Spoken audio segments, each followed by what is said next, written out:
The morning sun rose over the wheat fields of Kepler 442b, painting the golden crops in warm light. Governor Hyun stood on his porch, drinking coffee and watching the farmers start their daily work. This was why he had left Earth 20 years ago. No more wars, no more politics, just peaceful life under alien stars. Hyun was 55 now, with gray hair and tired eyes that had seen too much fighting. He had been a colonel in the Earth Defense Forces during the border wars. When the shooting stopped, he wanted nothing more than quiet fields and honest work. Kepler 442b had given him that. The colony was small by human standards. Only 50,000 people lived here, scattered across 3 continents. Most were farmers growing earth crops in alien soil. Others were scientists studying the strange plants and animals they shared the world with. A few were just people like Hyun who wanted to get away from the crowded, noisy inner worlds. Captain Day knocked on the door. She was 38, short and strong with the quick movements of someone always ready for trouble. She had followed Hyun from the military, becoming the colony's head of security. Not that there was much to secure on a farming world. "Morning, Governor," she said. "We need to talk." Hyun set down his coffee cup. Day only used his title when something was wrong. "What is it?" "Strange readings at the edge of the system. Something big is coming our way." They walked to the colony's central building, a simple concrete structure that housed the government offices. Inside, Dr. Nari was bent over a computer screen, her long black hair falling across her face. At 32, she was the colony's chief scientist and probably the smartest person Hyun had ever met. "Show him what you found," Day said. Nari looked up, her dark eyes worried. 3 days ago, our deep space sensors picked up gravity waves. Something very large was moving through hyperspace toward our system. She turned the screen so Hyun could see. Lines of data scrolled past, meaningless to him but clearly important to her. "How large?" Hyun asked, fleet-sized. "Maybe 200 ships." Hyun felt his stomach drop. 200 ships was not a trading convoy or exploration fleet. That was an invasion force. "Could be passing through," Day said, but she did not sound like she believed it. "No," Nari said quietly. "They dropped out of hyperspace 12 hours ago at the system edge. They're coming straight for us."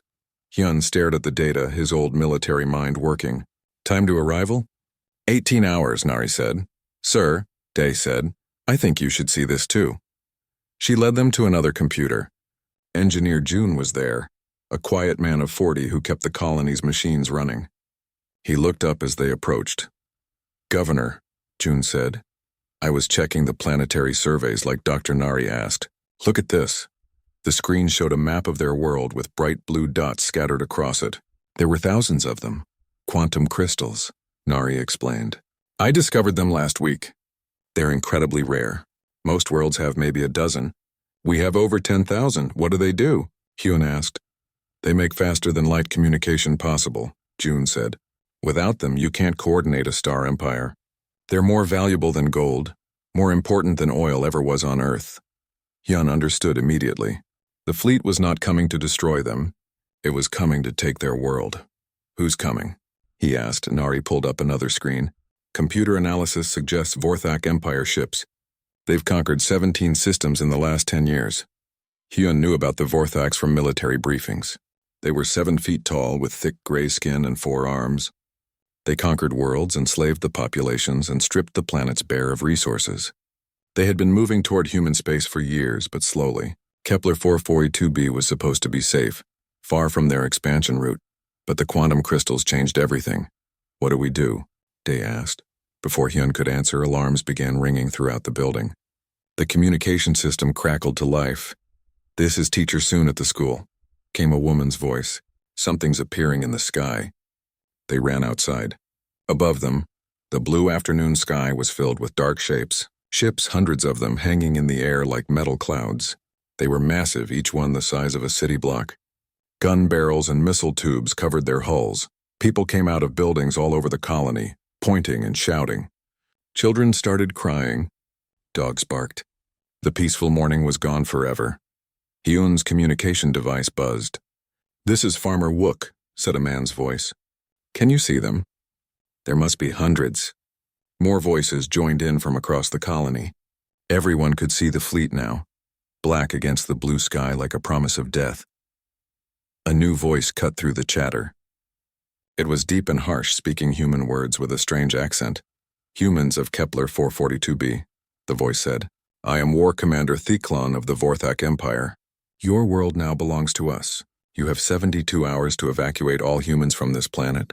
Any who remain will be destroyed. The message repeated twice more, then stopped. The colony communication channels exploded with panicked voices. Hyun turned off his device. 72 hours, Day said quietly. Can we evacuate everyone? Hyun asked June. The engineer shook his head. We have maybe 20 ships big enough for interstellar travel. Each can carry a few hundred people at most. We'd need weeks to get everyone off-world. So we fight, Day said. Hyun looked at her sadly. With what? We have hunting rifles and mining explosives. They have warships that could turn this planet into glass from orbit. Above them, the Vorthak fleet waited like vultures. 50,000 humans looked up at their doom and knew there was no escape. Dr. Nari grabbed Hyun's arm. Governor, there might be another way. What do you mean? The quantum crystals. They're not just scattered randomly across the planet. They're connected like a giant network. If something happened to them, you mean destroy them? Hyun asked. Not just destroy. The crystals are linked to others in nearby star systems. If we overloaded our network, it would send feedback through the entire regional grid. It would knock out faster than light communication for dozens of worlds, maybe for decades. Day stared at her. Including Earth? Including Earth. Including the Vorthak Empire. Including everyone. Hyun looked up at the enemy fleet. 200 warships versus 50,000 farmers. It should have been hopeless. But humans had never been good at accepting hopeless situations. How long would it take? He asked. To build the device? Maybe 18 hours if we work through the night. Hyun made his decision. Do it. And get me a connection to the strongest communication array we have. If we're going to threaten to break the galaxy, everyone should hear about it. The Vorthak War Commander's second message came at dawn. Hyun had not slept all night. He stood in the colony's communication center with Captain Day, Dr. Nari, and Engineer June, watching the alien's image on the main screen.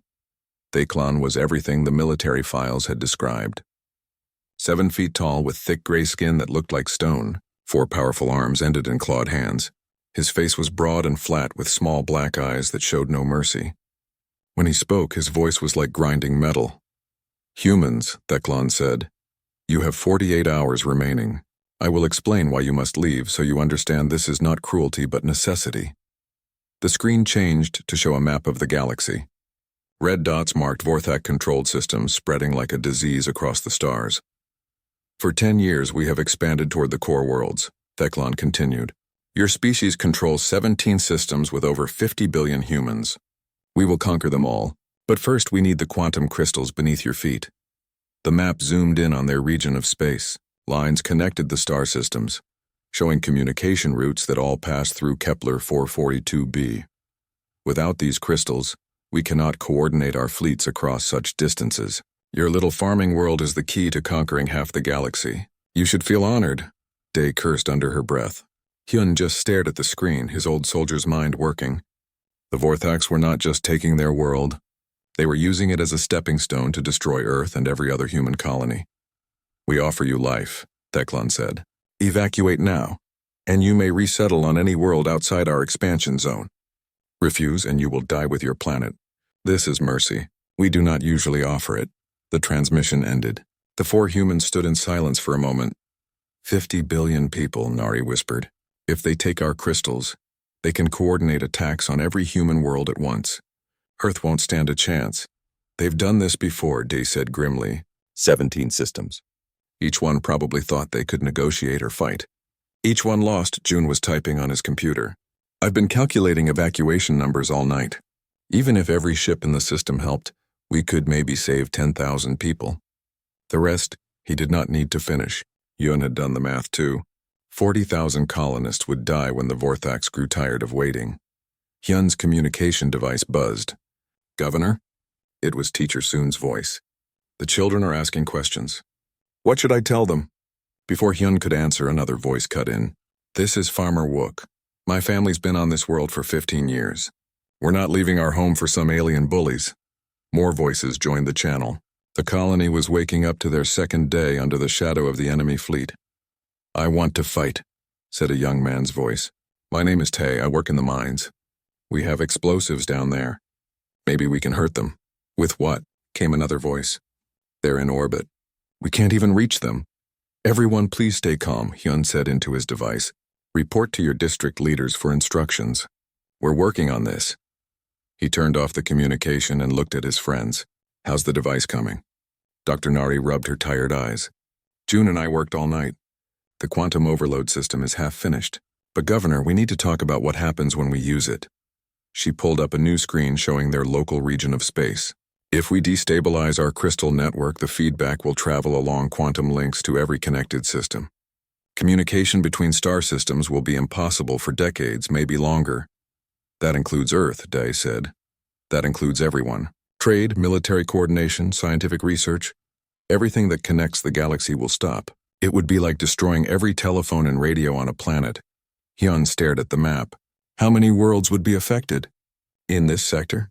Maybe 100 systems. Billions of people cut off from each other, unable to call for help or coordinate defense. Some colonies might die just from being isolated. Engineer June spoke up quietly. It gets worse. Without quantum communication, spacecraft can't navigate safely through hyperspace over long distances. Ships would be trapped in their home systems. The Vorthax wouldn't be able to expand, but neither could anyone else. We'd be breaking galactic civilization to save ourselves, Nari said. The question is, do we have the right? Captain Day walked to the window and looked up at the enemy fleet. They're planning to conquer 50 billion humans. I think that gives us the right. But what about the innocent worlds that would suffer? Nari asked. The trade ships trapped between systems? The colonies that depend on imports to survive? Hyun thought about his old military training. In war, there were no perfect choices. Sometimes you had to choose between bad and worse. How long to finish the device? He asked. 6 more hours if we push hard, June said. Do it. And I want a message prepared for broadcast on every quantum channel in this sector. Governor, Nari said carefully, once word gets out about what we're planning, other civilizations might try to stop us. Some might even side with the Vorthax to protect their own communication networks. Then we better make our message very clear, Hyun said. He walked back to the communication console and opened a channel to the entire colony. This is Governor Hyun. I know you're all scared. I know some of you want to fight and others want to run. But I need you to trust me for the next few hours. We're working on something that might save us all. Teacher Soon's voice came back. What can we do to help? Take care of each other.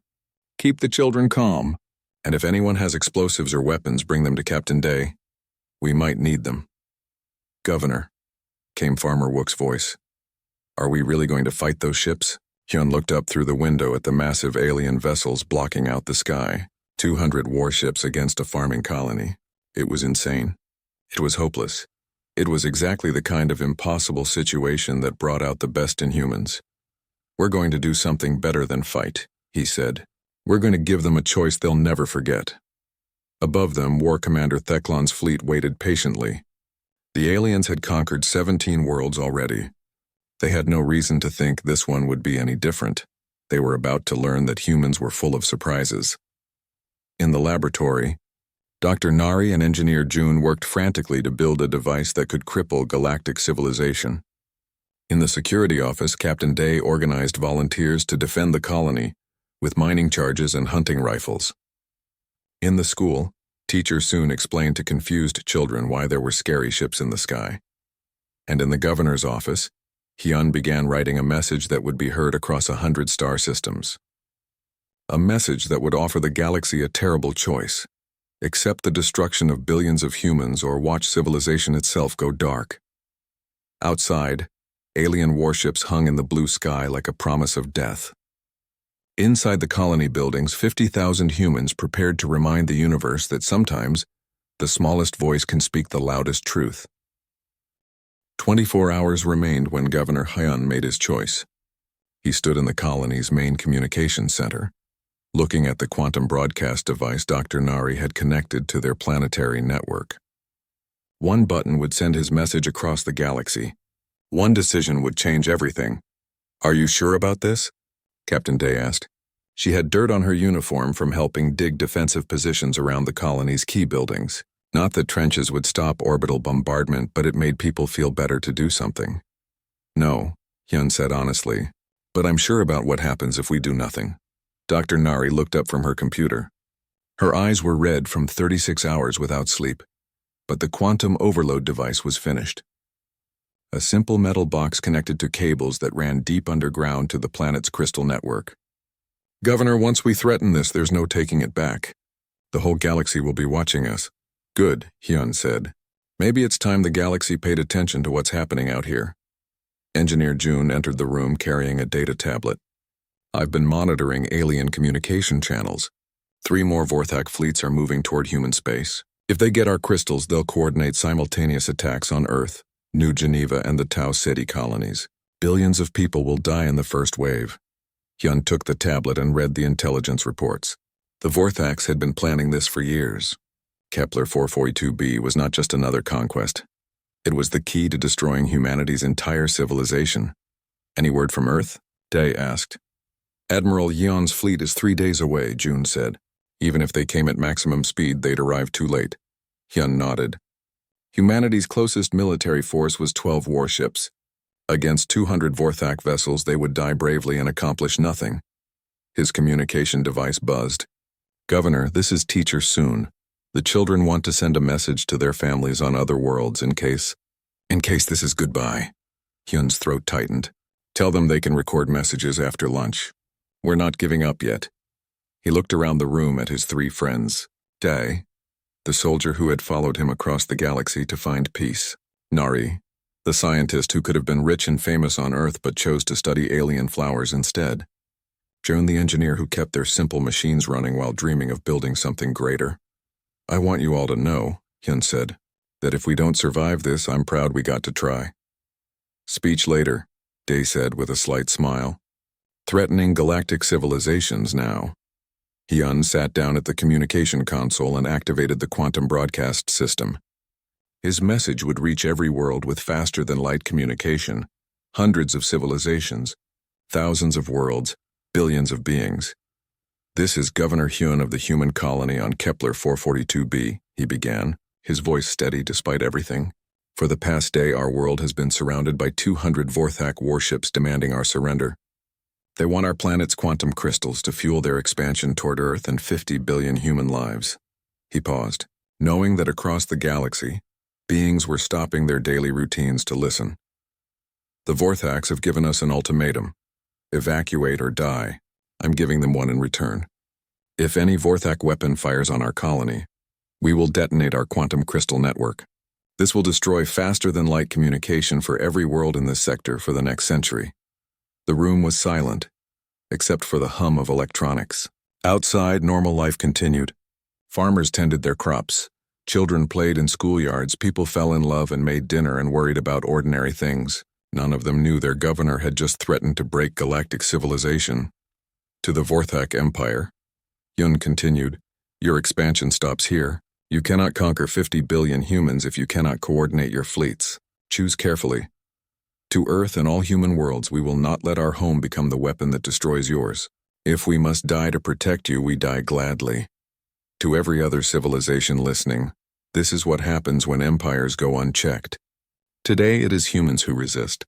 Tomorrow it might be your people under alien guns. Hyun took a deep breath. The device is built. The choice is made. We are 50,000 farmers and teachers and engineers who refuse to be the key that unlocks genocide. The universe will remember that we were here and that we said no. He ended the transmission and sat back. Within minutes, the colony's communication systems exploded with incoming messages. Alien voices speaking dozens of languages, all demanding explanations, negotiations, threats, or praise. Intelligence Officer Kuehl, a young woman who monitored communications for the colony, ran into the room with a stack of data tablets. Governor, you need to see this. The whole galaxy is going crazy. She handed him the first tablet. The Zelani Confederation is demanding an immediate ceasefire and negotiations. They have 17 worlds that depend on quantum communication for survival. The second tablet. The Korvax Trade Union is sending ships to protect their investment in this sector's communication network. They say losing it would cost them trillions of credits. The third tablet made Hyun's eyes widen. The Ethereal Collective is breaking their isolation. They haven't communicated with other species in 50 years, but they just sent a message saying humanity shows unexpected wisdom and terrible courage. What about the Vorthax? Day asked. Kuehl pulled up another screen. War Commander Theclon is getting orders from his high command. They're arguing. Some want him to retreat, others want him to call our bluff. Dr. Nari was monitoring her quantum device. Governor, I'm reading massive hyperspace distortions all around the system. Ships are coming from everywhere. How many? Hyun asked. Dozens of fleets. Maybe hundreds of ships total. Everyone wants to be here when this gets decided. Captain Day was watching the tactical display. Sir, 12 alien fleets have taken positions around the Vorthax ships. Some look defensive, others look like they're ready to fight. This is turning into the biggest standoff in galactic history. Hyun laughed, though he did not feel like it. 50,000 farmers just became the center of galactic politics. Governor, Nari said quietly, there's something else. I'm getting readings from the quantum crystals.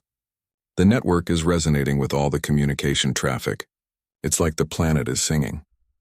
Through the building's windows, they could see people gathering in the streets. Word had spread about Hyun's ultimatum. Some colonists looked terrified, others determined. A few were actually smiling. Farmer Wook's voice came over the communication system. Governor, I just want you to know, my family stands with you. We'd rather die free than live as slaves, teacher. Soon added her voice. The children understand what's happening. They're scared, but they're proud. They know their parents are doing something important. More voices joined in from across the colony. Miners and doctors, mechanics and artists, old and young. All of them facing the most powerful military force in the galaxy with nothing but determination and a willingness to sacrifice everything for their principles. Above them, 200 Vorthax warships waited for orders from their high command. Around them, alien fleets gathered to watch history being made. Below them, quantum crystals hummed with the power to reshape galactic civilization. And in the communication center of a small farming colony, a retired soldier named Hyun waited to see if his bluff would save 50 billion lives or break the galaxy trying. War Commander Theclon's response came 6 hours later. His face filled the main screen and his black eyes burned with rage. Human, he said, his voice like grinding stone. You think we fear your threats? We have conquered 17 worlds. 17. You are farmers and children playing with forces beyond your understanding. He leaned forward. His forearms spread wide in a gesture of dominance. I will show you the price of defying the Vorthax Empire. My bombardment will begin in 1 hour. Make your choice, Governor Hyun. Will you watch your people die for nothing, or will you surrender and live? The transmission ended. In 1 hour, the shooting would start. The galaxy held its breath. The silence that followed Sub-Commander Vex's announcement stretched across space like a held breath.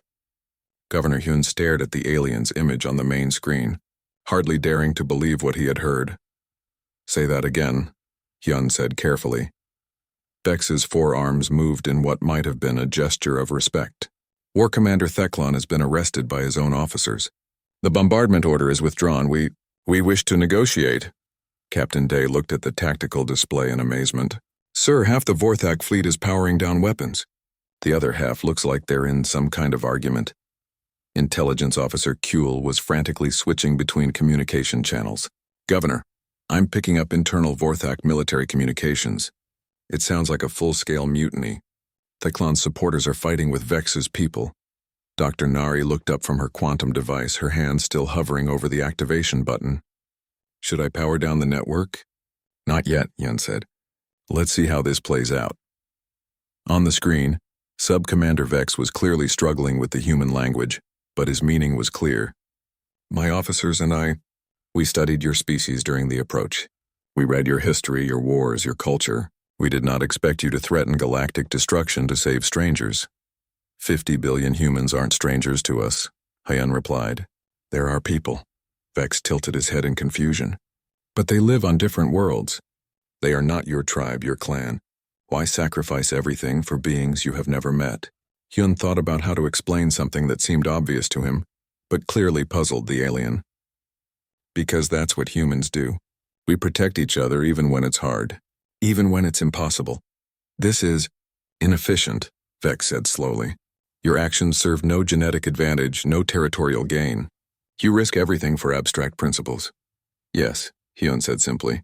We do. There was a long pause as Vex seemed to process this information. Around the planet, alien fleets watched the conversation that might determine the future of galactic civilization. War Commander Theclon called this weakness, Vex said finally. He said humans would surrender rather than face extinction. He was incorrect. Engineer June looked up from his tactical console. Governor, I'm reading hyperspace distortions throughout the system. More ships are arriving, ours or theirs? Day asked, both and others. This is turning into the biggest gathering of starships in recorded history. On the communication channels, dozens of alien voices were demanding updates, offering assistance, or threatening intervention. The small farming world had become the center of galactic attention. Admiral Yan's voice cut through the chatter. Governor Hyun, I'm receiving orders from Earth Command. The President wants to speak with you directly. Put her through, Hyun said. The screen split to show both Sub-Commander Vex and President Kim of Earth. The President was a small woman with silver hair and tired eyes that had seen too much. Responsibility, Governor, she said. I understand you've threatened to destroy faster than light communication to save our colonies. Yes, Madam President, I have. Do you realize what that would mean? Earth would be cut off from our outer worlds. Millions of people would be stranded. Trade would collapse. Our civilization would fragment. Hyun met her gaze steadily. Better fragmented than extinct. President Kim was quiet for a moment, then smiled slightly. Colonel Hyun, you always did have a talent for impossible decisions. That's why I let you retire to the frontier instead of keeping you on Earth where I needed you. You know each other? Day asked quietly. We served together during the border wars, the President explained. Yoon was the officer who held the line at New Singapore when everyone else said retreat. He saved 2 billion people that day by refusing to give up. Sub-Commander Vex was listening to this exchange with obvious interest. President Kim, he said carefully, we wish to understand. Your species values individual sacrifice for collective benefit? We do, she replied. Though I admit Governor Hyun takes it to extremes. This explains much, Vex said. He paused, then made a decision that surprised everyone. I formally request asylum with the human government. I cannot return to the Vorthak Empire after disobeying the High Command. Kuehl nearly fell out of her chair. Sir, he's not the only one. I'm reading similar requests from 43 other Vorthak officers. They're abandoning their own fleet. On the tactical display, Vorthak ships were breaking formation. Some were jumping to hyperspace, retreating toward their home territory. Others were drifting with engines off, their crews refusing to fight. A few were actually moving toward the human fleet. Dr. Nari was staring at her instruments in fascination. Governor, the quantum crystal network is resonating with all this communication traffic. It's like the planet is amplifying the debate across the galaxy. Is that dangerous? Hyun asked. No, but it means every word we say is being broadcast to hundreds of worlds with perfect clarity. We're not just talking to each other, we're talking to everyone. Teacher Soon's voice came over the colony communication system. Governor, I have a message from the children. They want to say something to the aliens. Put them through, Hyun said. A young girl's voice filled the communication center, clear, brave, and utterly without fear. Hello, space people. My name is Youngmi and I'm 8 years old. I just wanted to say thank you to the nice aliens who didn't want to hurt us. My teacher says you're very brave to stand up to the mean aliens. We're growing vegetables here if you ever want to visit. Bye. The innocence of the message hit everyone like a physical blow. Here was a child facing annihilation, offering vegetables to strangers. Sub-Commander Vex was quiet for a long moment. When he spoke again, his voice was different, softer, more uncertain. Young me of the vegetables, he said slowly. This changes things. President Kim leaned forward. What do you mean? The Vorthak Empire conquers worlds for resources and strategic advantage. We have never encountered a species that would sacrifice itself for abstract principles, or children who offer food to their enemies. Vex paused. Perhaps we have been incorrect about many things. Kuehl was monitoring dozens of communication channels.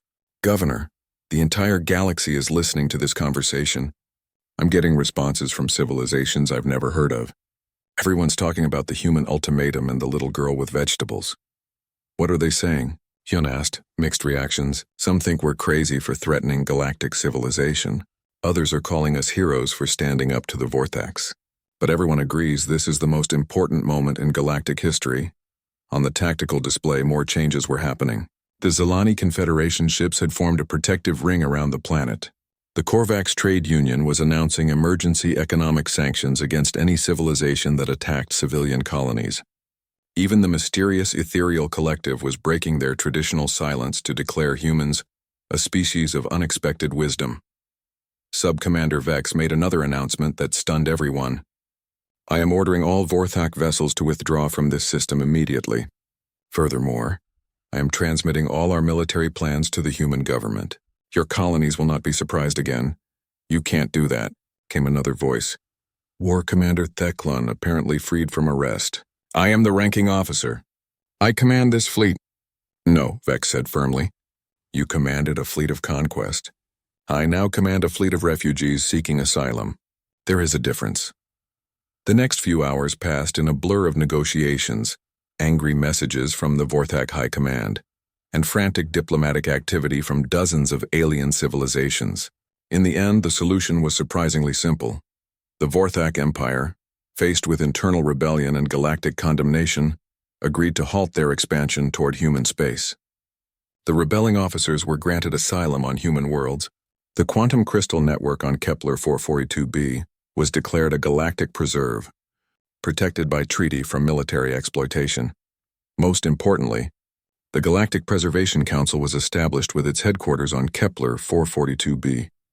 Its mission, to protect smaller civilizations from imperial conquest and to serve as a voice for those who might otherwise be ignored. Governor Hyun was offered the position of Secretary General, but he declined. He wanted to go back to his farm and his peaceful mornings watching the sunrise over wheat fields. The last message of the crisis came from an unexpected source.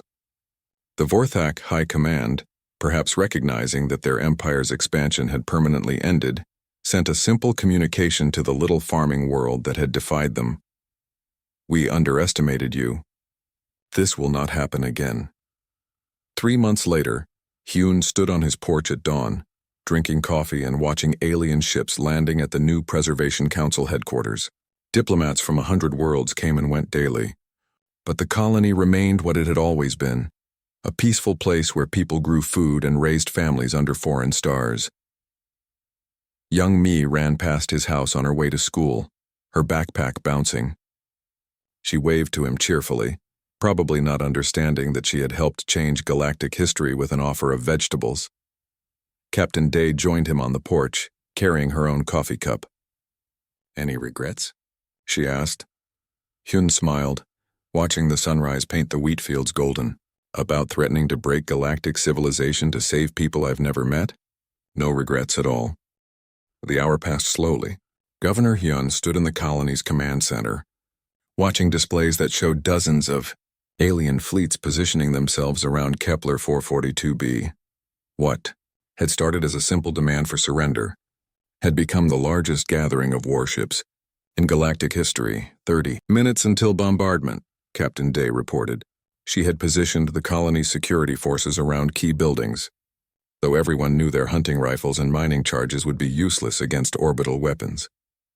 Dr. Nari sat at her quantum device, her hand resting on the activation switch.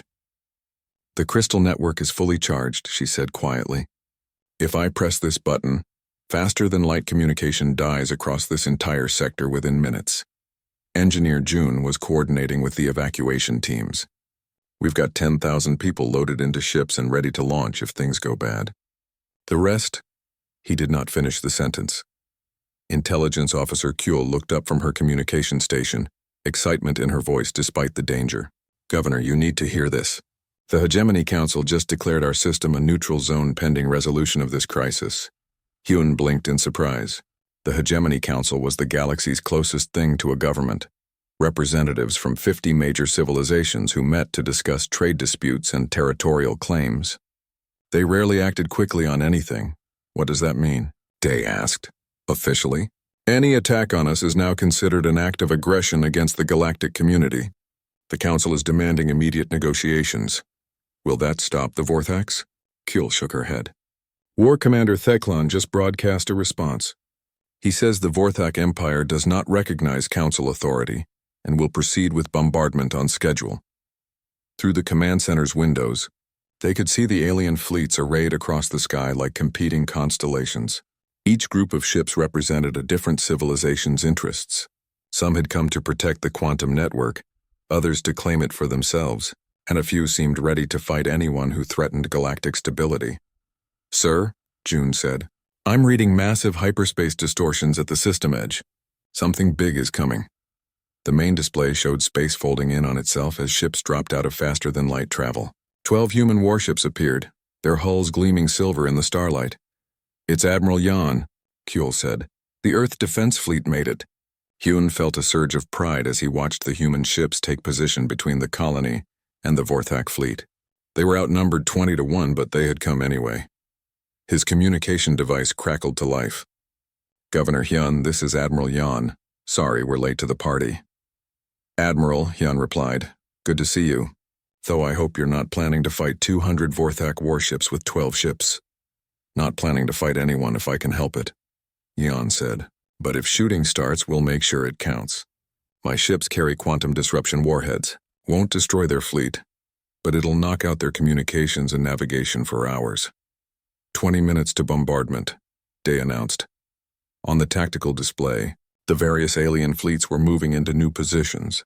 The Zalani Confederation ships formed a protective screen around the planet. The Korvax trade union vessels deployed between the humans and Vorthaks, their weapons powered but not targeted. Even the mysterious ethereal collective had sent 3 of their crystal-like ships to observe.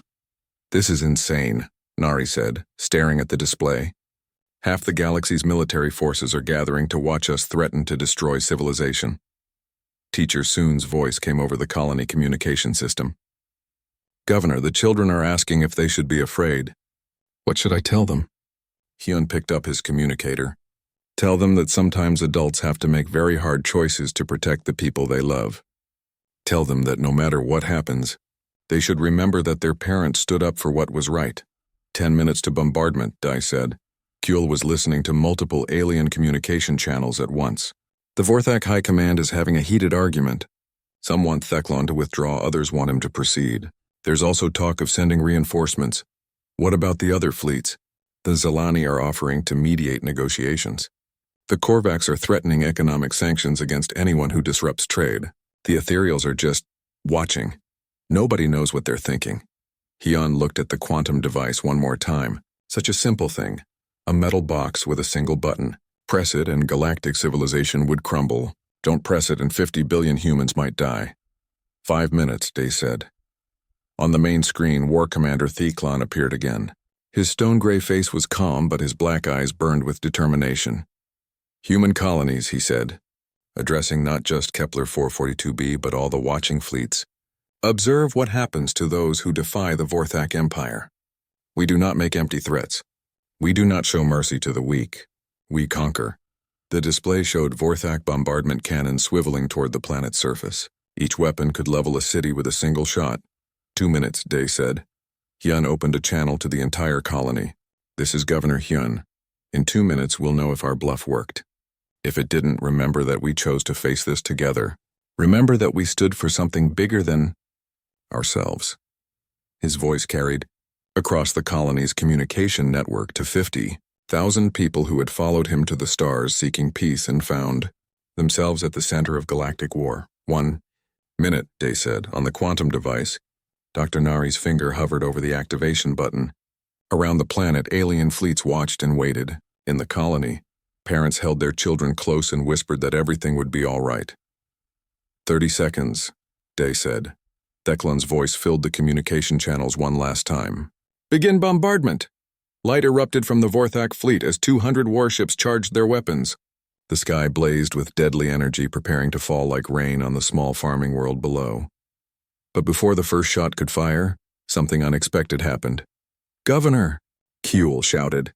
"I'm reading massive power fluctuations in the Vorthak fleet. Something's wrong with their ships." On the display, several Vorthak vessels were going dark. Others were spinning out of formation, their navigation systems failing. "What's happening?" Hyun demanded. Admiral Jan's voice crackled over the communicator. "Governor, I think you're about to see what happens when soldiers decide their officers have gone too far." The main screen flickered and changed to show the bridge of a Vorthak warship. Instead of Theclon, They saw a different alien, younger, with fewer scars, and eyes that held doubt instead of rage. "I am Sub-Commander Vex of the Vorthak Imperial Fleet," the alien said in halting human words. "War Commander Theclon has been relieved of command. The bombardment is cancelled." Across the colony, 50,000 humans began to breathe again, but the crisis was far from over. In the space above their world, alien fleets still faced each other with weapons ready. The quantum device still hummed with the power to break galactic civilization, and somewhere in the Vorthak Empire's capital, leaders were deciding whether to send more ships or declare peace. The standoff had ended, but the real test was just beginning.